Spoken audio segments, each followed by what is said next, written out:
All right, I think, let's see here.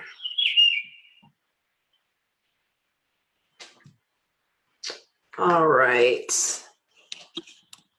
I think we have this figured out. So annoying, Facebook. Look at how messy my office is. All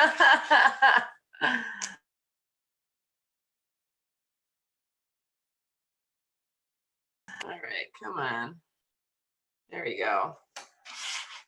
My goodness, good morning. This has been absolutely insane. Let me just pull up my Facebook because I can't see any of your comments unless I have Facebook open.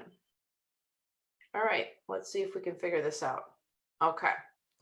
Good morning, good morning, good morning. Hope Zvara here. I better turn down this. I'm going to hear myself, which is going to be really annoying on the phone.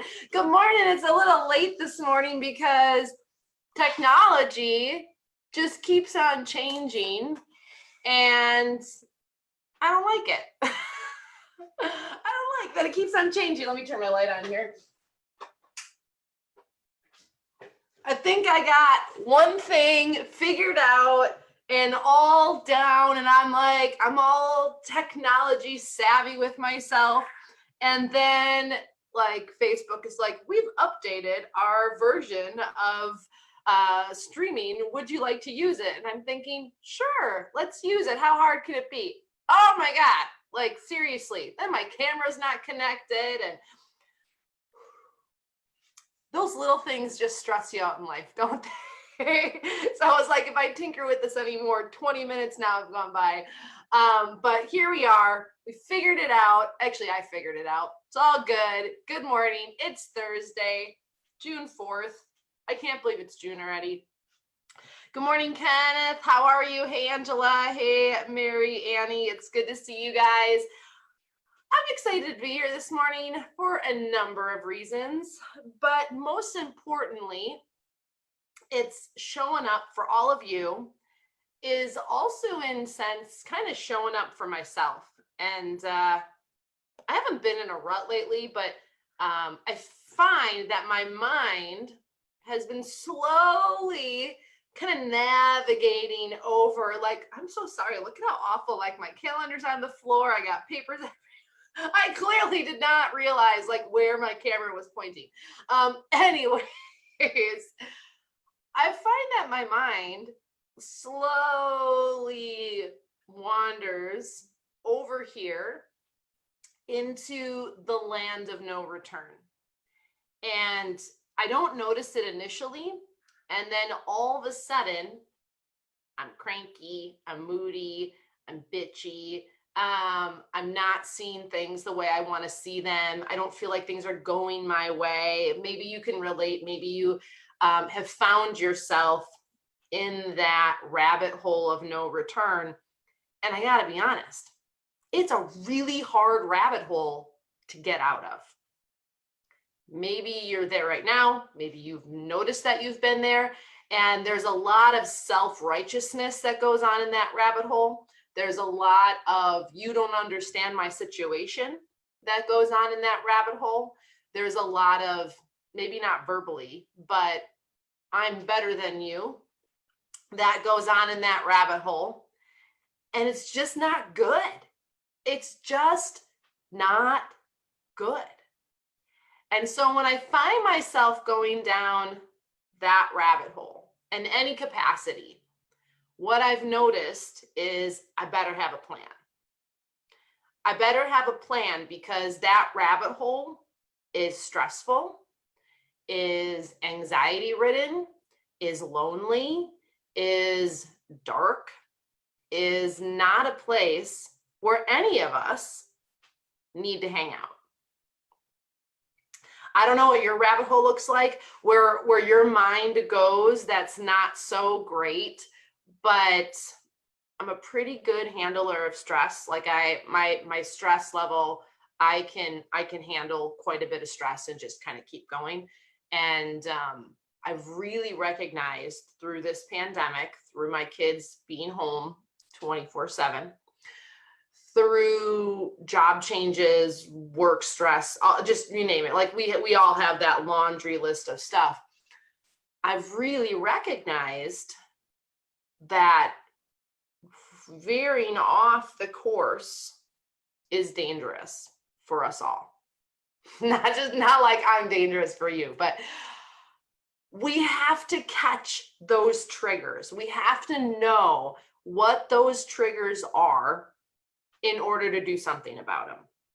So I don't know, about a month into the whole coronavirus thing, which like, it's funny how all of a sudden it's gone, right? But that's for a whole nother conversation. Like a month in, I recognize that certain things that I had pretty nailed down as far as, I try to do really good with my eating. I'm not perfect all the time because everybody loves a good kettle chip. And I like having a drink now and then and stuff. So, and that's whatever. But I started noticing that I was just kind of like, whatever. And it was this like underlying stress that came with that because I wasn't taking the time to go, okay, what do I need? What's available? What can I make that's healthy? And I wasn't doing that. And so my stress level was rising. And then I found that my sleep wasn't being very good. And I have meditations to listen to. I have earbuds. I have all these things, but I wasn't using them. And my stress level was rising. And then during the day, like my kids need some sort of routine, but there were like several days in a row, like several in the double digits. And they're great. They're very self-sufficient, but like I wasn't assisting in any way a structured routine for their day. I mean, like I was, but I wasn't. And my stress level was rising. And my point with sharing this is we have a substantial amount of control over our day. Don't give me, no, I don't have any control over my day, because that is BS. I don't care if you're a truck driver. I don't care if you work in a factory. I don't care if you're a mom. I don't care if you're a teacher. I don't care if you work at the Piggly Wiggly here in town. It doesn't matter.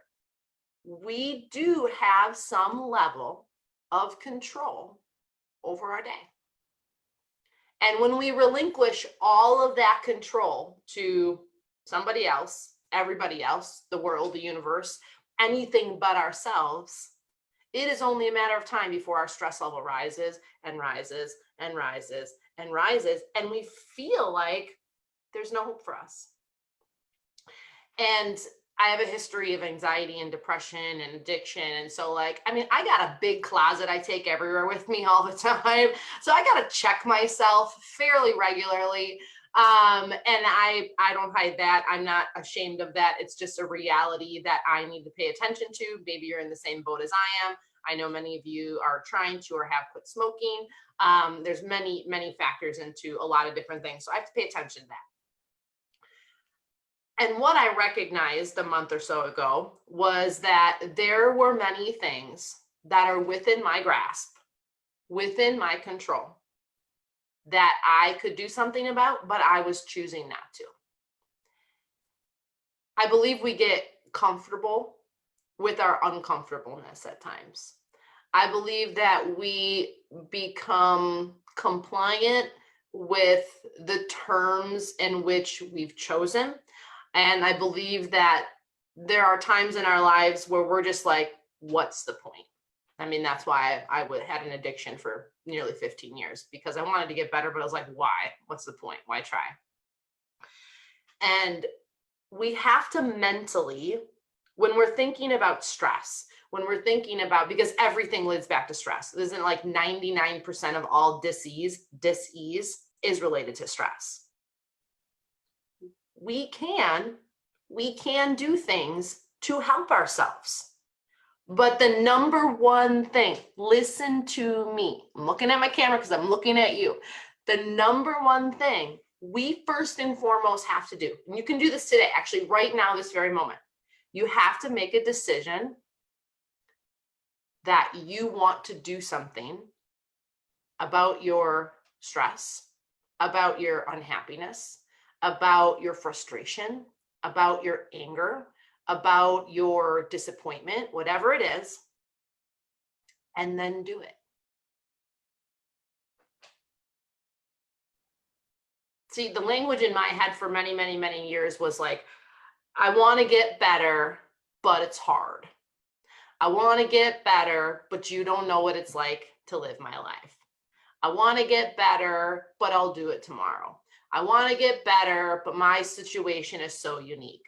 So someone said to me at a job meeting, we had like a debriefing session, and he goes, everyone thinks that they're a special unicorn. And I'm sharing this with you because it's so true. It's so true. I've been there. And I think when we get stuck in that special unicorn mentality or that rabbit hole of no return, the blinders go up and it gets really, really, really, really hard to see any other alternatives. So first things first, today you have an opportunity. You have an opportunity actually right now, this very second, and 10 seconds ago when I said it, to decide to do something different. The cool thing is that there is something within your control, even if it's just one thing today.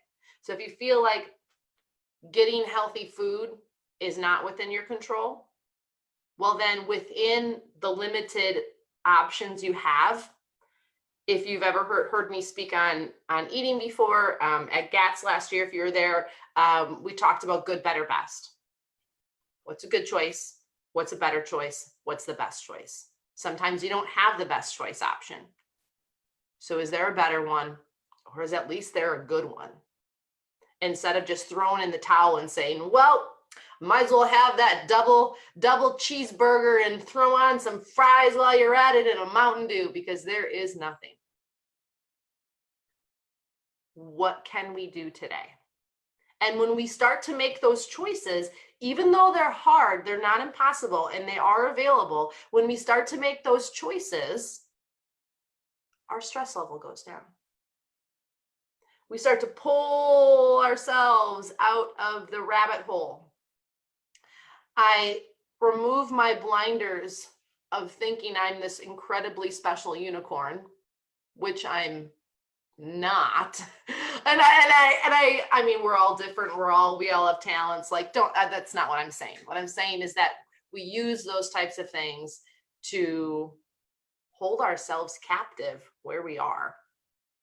And that's one of the biggest learning lessons I feel like I've had in my life, was like, I was actually in control of my health and success. That it came down to doing hard things and being able to step in front of what was happening. And I think that we can do that. Okay, Craig, we enable ourselves. So Craig Daniels, I love you, first of all. Hopefully you're safe. Is on a journey of weight loss, and you are doing exactly what we're talking about today, Craig. There's somebody else in this room. There's nobody else here. Craig is on a weight loss journey and a health journey. You've been looking awesome, and I'm cheering for you. You are the perfect example of, you have to find a way, you have to decide, you have to pull yourself out of the rabbit hole and start looking for those things. And that can really change your perspective. So awesome to you, Craig. We love you. We're supporting you. Good morning, Joey. How are you? I am doing fantastic. I never asked y'all, where are you tuning in from? So where are you across this amazing United States of America? Where are you tuning in from? I am tuning in here from Hartford, Wisconsin, just off of Interstate 41.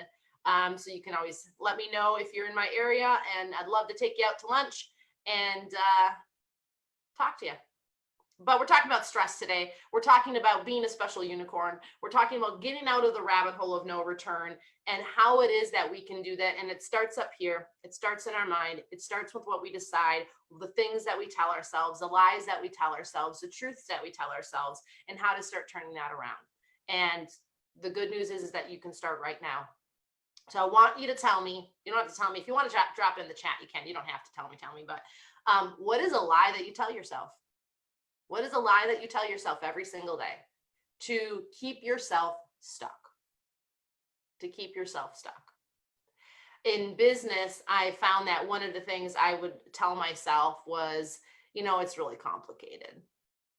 You're doing the best that you can. I cannot stand that phrase, but I found myself, you're doing the best you can. And then I'd literally step back and ask myself, am I really doing the best that I can? Could I really be doing more? Could I be more savvy with my time? Could I be more direct with my assistant and tell her some of the things I need? Could I structure my kids more effectively so I could do more? Like, I was stressing out over certain things that I was the one making the problems. And I'm sharing this all today because our world is in a shit show right now. And I don't really want to talk about all that because it doesn't matter. What does matter is how we respond. But more importantly, what does matter is what we do with ourselves in our day-to-day lives. How it is that we can press on. How it is that we can keep moving forward despite everything else that's happening around us. We have control over those choices every single day. If you're not sleeping well, what can you do to better enhance your sleep? Here's a little tip. Get off of this thing 20 minutes minimum before you go to bed. That little light, you can see me on there, that light that is going into your eyeballs all the time, especially at night, is stimulating your brain. It's waking you up. It's saying, hello, you're at a rave right now, and your mind can't shut off. So as a result, you don't sleep. So then the next day and the next day and the next day and the next day, you're telling everybody and their uncle how you don't sleep. Get off Facebook and your stress level will go down. Your melatonin levels will slowly start to replenish. You'll start to feel better. And if you're sleeping better, the next day you might make better food choices. And when you're eating better, mentally you're feeling better. So you might respond to certain people more effectively. You see how it's a trickle effect? Like, we're in control of all of that on a daily basis. But when we're looking at how to maintain stress, how to reduce stress, how to just combat all of that, we first have to understand where stress comes from. And when we're just flailing around in life, doing whatever it is that we're doing, and we haven't yet taken a time out and just stepped back for a moment, what is it that's triggering us? What is it that's pushing us to that end?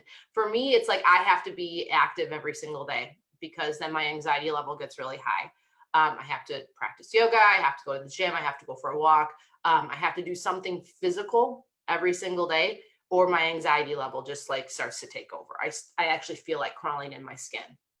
I know that trigger. So when I start feeling like that, I have to do something about that. Otherwise, bad things happen. Total candidness, bad things happen. So I know that my stress level starts to change when I don't make those good choices. My husband can't make those choices for me. My kids can't make those choices for me. My mom can't make those choices for me. I have to make those choices for me. So what sometimes can be helpful is taking a few moments of self-reflection, or even kind of mapping it out, like what are your best days look like, and what are your most stressful days look like. And some things are out of our control. Like, you can't help when your dispatcher is not that great. Sorry, like, I was trying to say something else and I changed my mind. You can't always change what people say. You can't always change the news that you're being bombarded with. You can't always change when you walk into a truck stop or you walk into a restaurant or you walk into a grocery store, what is or is not available. But you can choose how to respond to those things. You can choose to see what might be good options. And that's why I was crippled for a really long time. It was like they didn't have the things that were in my blinders. And so then I kind of had like a panic attack. And it's like, okay, Hope, how can I stop having these panic attacks? I have to have a toolbox. I have to have a toolbox to better be able to manage this stress level, this anxiety level, this anger.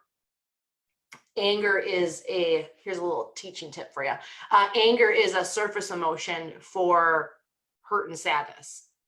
And I try to remember that when people are angry at me, at life, when I'm angry, that there's something deeper underneath that's going on that's making me sad or hurt. And that's really helped curve my stress level to understanding people more, to having more compassion for others and myself so I can make better choices.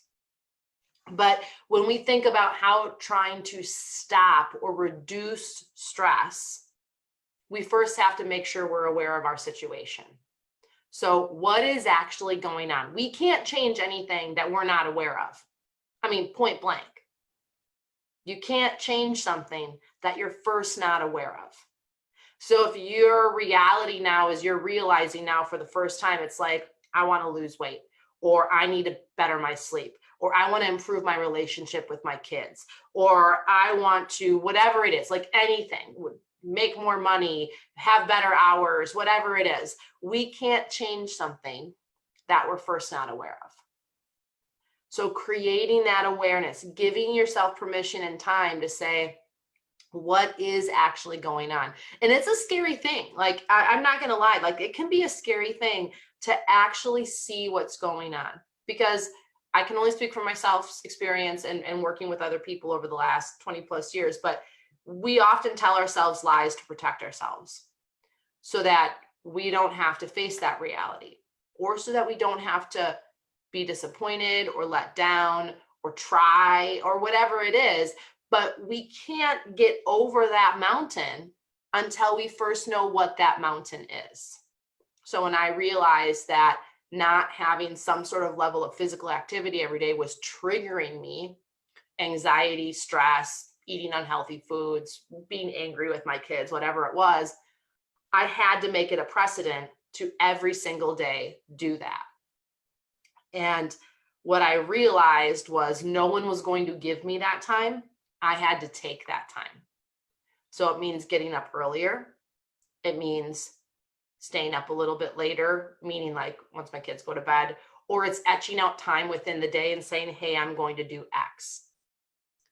And taking better control over what it is that I can control. We can also start looking at things like the foods that we're eating, because blood sugar levels connect heavily to stress levels. When our blood sugar levels are erratic, are dropping super low and then spiking super high and then dropping super low and then spiking super high, and it's this constant yo-yo that goes on throughout the day, or we're just always low or always high, that actually triggers different stress responses in the body. And different chemical components start releasing in the body. Our cortisol levels go everywhere. Our serotonin, dopamine, everything just starts going haywire. And it can be really difficult. It can be really difficult to be able to make those steps forward when we're not fueling our bodies the way that they're supposed to be. I look at fuel for our body a lot like fueling your vehicle, your truck, your car, whatever. You would never put the wrong type of fuel into your truck. That would be catastrophic. That would be an idiotic move. That would be ridiculous. Why is it that we're not taking the same pride in our bodies? Again, good, better, best. You may not have all the choices available to you all the time. If you can, prep before you leave. I know many of you go out on the road for weeks on end. So what is available? Even if you still eat the crappy stuff, can you get an apple? Can you get a banana? Can you buy a bag of carrots? Like, what can I do? Instead of focusing on all the things that are wrong, Notice the areas that you can have a win. So we can start to change our mind and our approach and the way we look at it. And that's what we see. Because isn't it always amazing how you can be having the awesomest day, and then one thing happens, and it can be a teeny tiny thing, and all of a sudden that's all we're talking about. That's all we remember. That's all we're bringing up. And I'm very aware of this right now in my own life, and talking with my husband, it's like his work is everywhere right now. It's like, it's insane. And trying to not let the one bad small thing, and maybe it's not even bad, it's just dumb, overshadow all the good things. That's going to totally change your stress level. It's going to bring that stress level up. You're going to be up on that mountain now. You're going to be down in that rabbit hole. So can we control that? Can we remember? Can we talk about the good things? This is why I tend to not like share stuff on social media that is dumb, that is negative, that is just like, you can get it on 900 other platforms and other people's feeds. Why? What do I get and what do you gain from sharing that stuff? Nothing. So we have to make that choice to pivot, to turn. So looking at what we're eating, thinking about how it affects our blood sugar levels. If you've ever been hangry before, you know that you make bad decisions when you're hangry. So what can we do to better help ourselves? Stopping that adrenaline rush. If we want to reduce stress, if we want to be able to make the changes that are within our control, because there are a lot, you can make a lot of changes to your life. I don't care who you are. I don't care what job you have. You are not a special unicorn. I'm saying that with love today. There are a lot of changes today that you can make if you decide to. If we want to reduce that adrenaline like spike constantly, if you watched my Facebook Live yesterday on Mother Trucker Yoga, we talked about some neck tension, but what I was talking about on that broadcast was our nervous system and constantly being in fight, flight, or freeze, and constantly being on that alert, that defense, that like constantly having the adrenaline just running through our body, overstimulation. I'm so aware of that. I'm like the technology Nazi at my house. My kids do not have tablets, iPads, they don't have a computer. And this was like torture for me when they had laptops because of virtual schooling, because it's like a suck hole.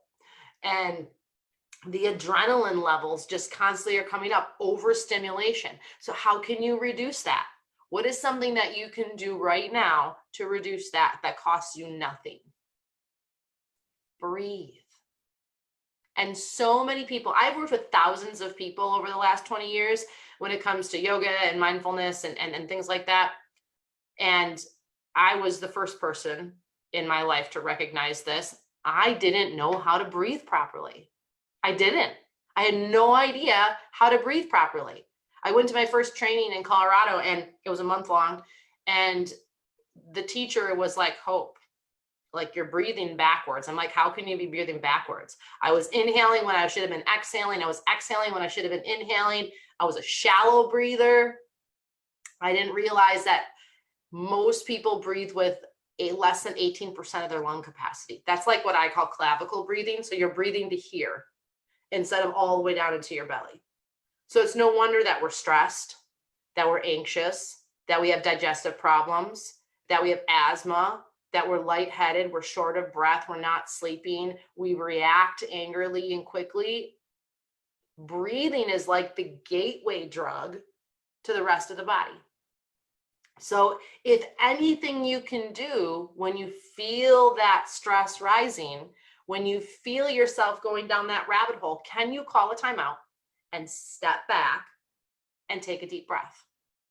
And the body is super intelligent in that you can learn how to deep breathe. You've been doing it your whole life. You just trained yourself to stop.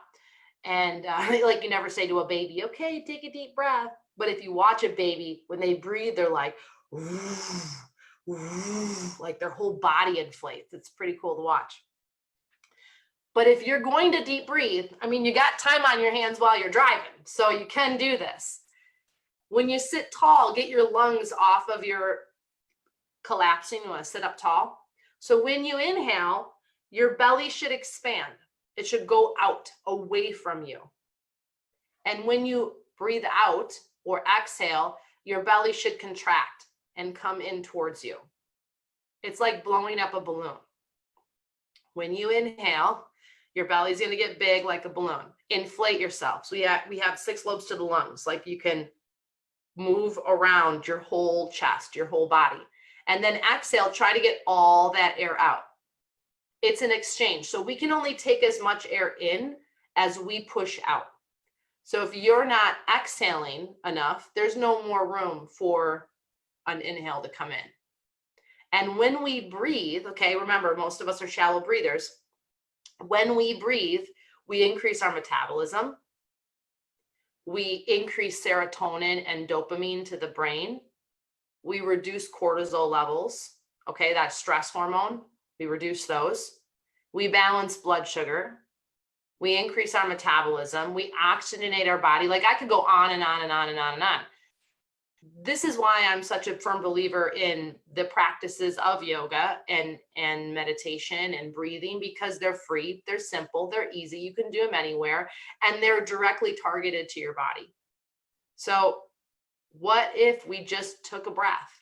What if we just for 1 minute every day focused on our breathing?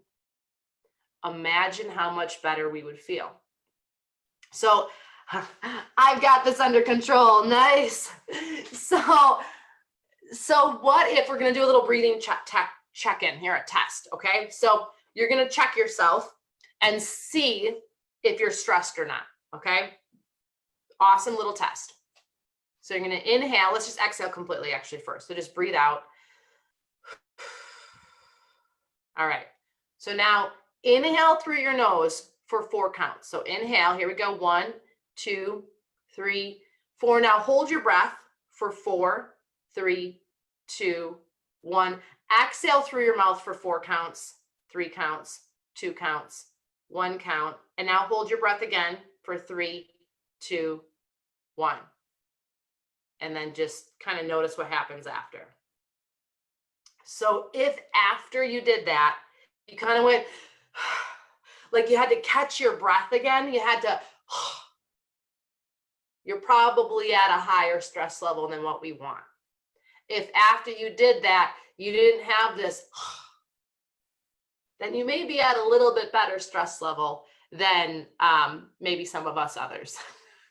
But it's just a little test that we can do to kind of check in to see how stressed we are. Last night I was talking, if you wear your shoulders like earrings, you're probably acting with a lot of tension and a lot of stress on a daily basis, and we want to change that. So together, let's just take 3 deep breaths. You might think this is corny. You might be like, oh, I'm going to click off. This is dumb. And I'm going to go listen to some trashy news that's just going to flood my brain with things that don't matter. So I just gave it to you like it is. So otherwise I could stay here and take 3 breaths and better myself. So let's do that. Okay. So sitting nice and tall. I want you to inhale. We're going to do it together. Inhale for 4 counts. And then we're going to exhale for 8 counts. When we make the exhale longer than the inhale, we reduce stress levels more. Okay. So here we go. Nice deep breath in for 3, 2, 1. And now exhale slowly for 8, 7, 6, 5, 4, 3, 2, 1. Again, inhale. And exhale for 8. Here we go. 8, 7, 6, 5. You can see my shoulders dropping. 3, 2, 1. One more time. Inhale for 2, 3, 4. Exhale. 2, 3, 4, 5, 6, 7, 8. That was just 3 breaths, my friend. That's it. If you felt this like come over you from breathing, good news, that's accessible to you all the time. So when you feel yourself going down that rabbit hole, you can pull out your tool called breathing. If you found yourself kind of sputtering on that exhale, like you're running out of gas, the inhale and exhale, think of it like a muscle. You have to work that muscle. And you also may be struggling to try to get all the air out. So just paying attention to that, and sometimes laying down can make it easier to practice deep breathing. So this would be a great laying down practice to try. But the goal is to try to get that exhale longer than the inhale. That will induce more relaxation.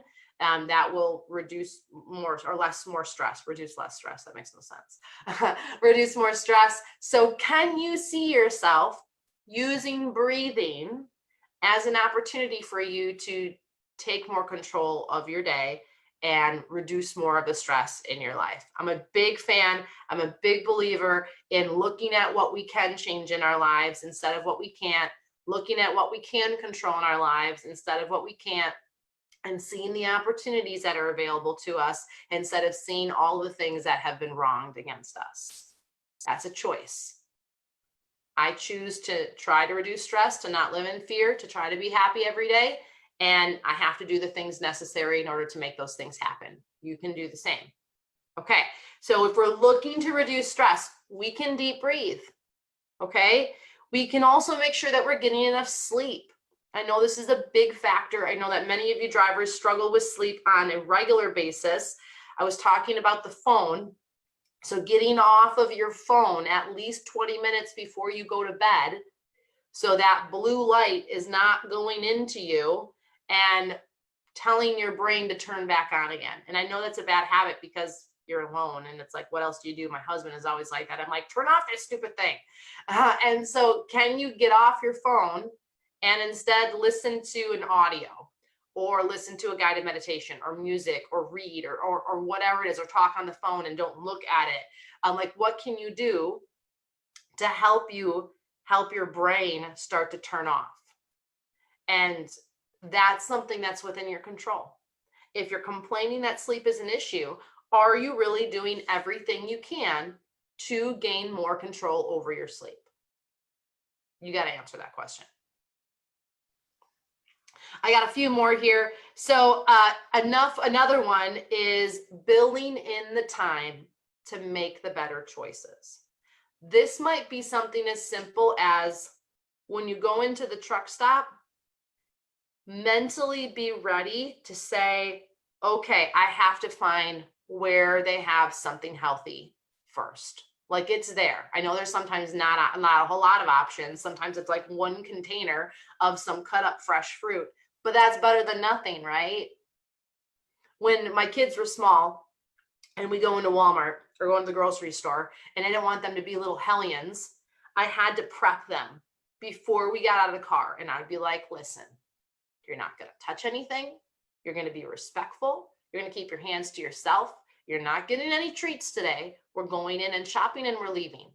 And all the times that I did that, they behaved really well. And then I stopped doing that because I thought, oh, they probably know better. And what do you know? They started being naughty, rambunctious, whatever kids in the grocery store. So we have to be consistent with these things. So when you wake up and you're like, okay, what do I want for breakfast? What's available? Look at all the options. You don't see all the options when you don't allow yourself to see all the options. You have that choice. Don't run yourself ragged. There is no badge of honor. Nobody gets a sticker or a Boy Scout patch or a Girl Scout patch for being the busiest. I used to think that this idea of being busy meant productive.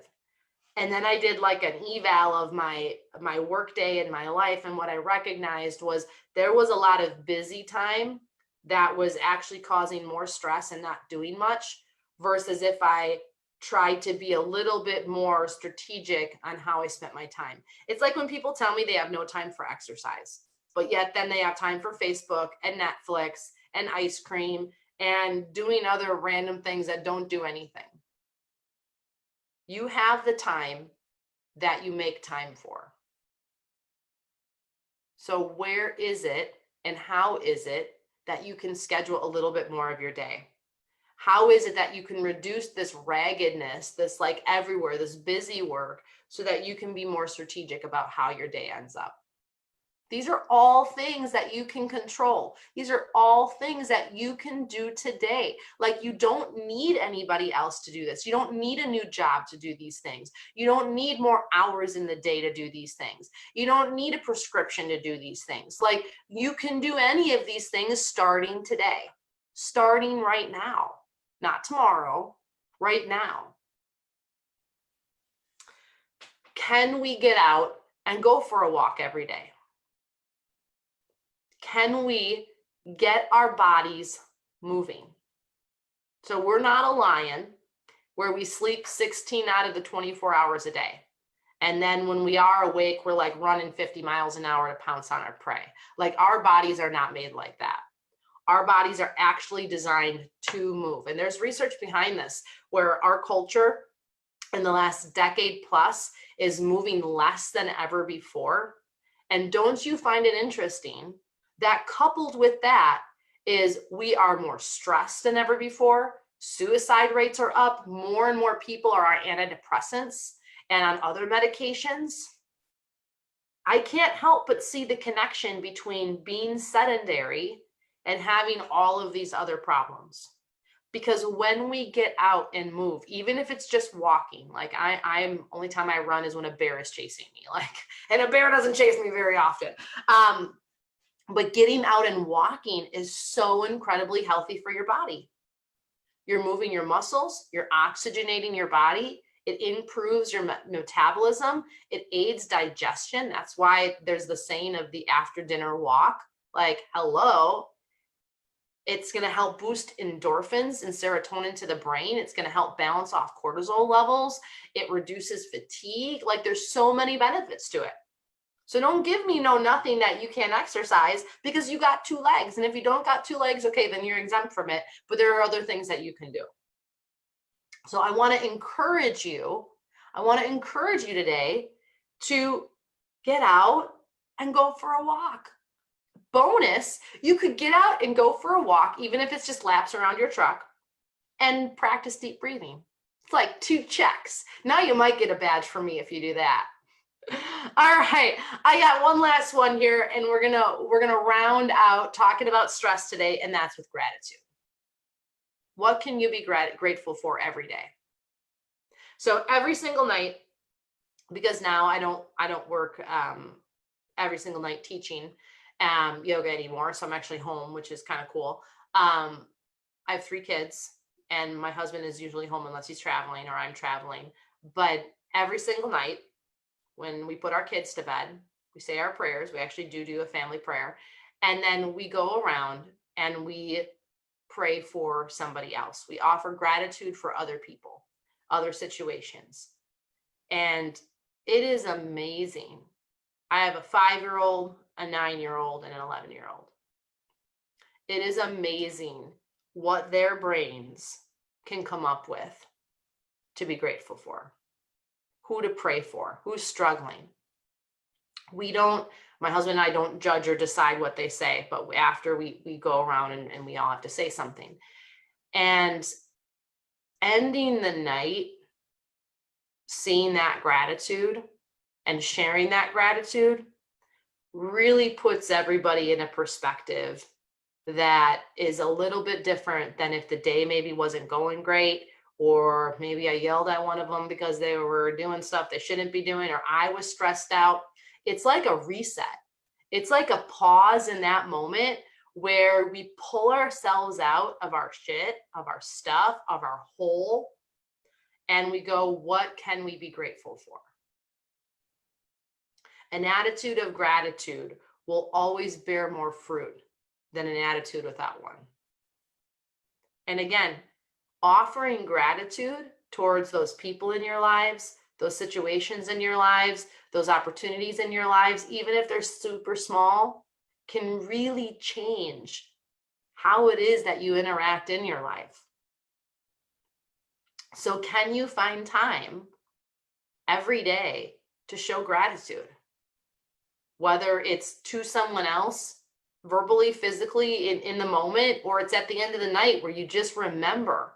Like, I know when my mind is flooded at night, that it's like my mind is flooded with all the stuff or whatever, just negative stuff. Like, and I start shifting towards those more grateful, positive thoughts. Like, I do find that I relax more and my body kind of drops down. I'm like smiling because we do have a lot of things that we can be grateful for. And it's your choice today and every day to focus on those or not. So that's what I got for you all today. I hope that that was encouraging and you can find some opportunities to reduce stress and to take your life back a little bit more and see the things that you can make changes on today, because most important thing is to never lose hope. Never lose hope that there are opportunities out there for you, that no matter where you are, you can feel better wherever, and it starts with you. It starts with you with small, simple changes that you can do today. Until next time, bye, my friends. Let's see if we can get this.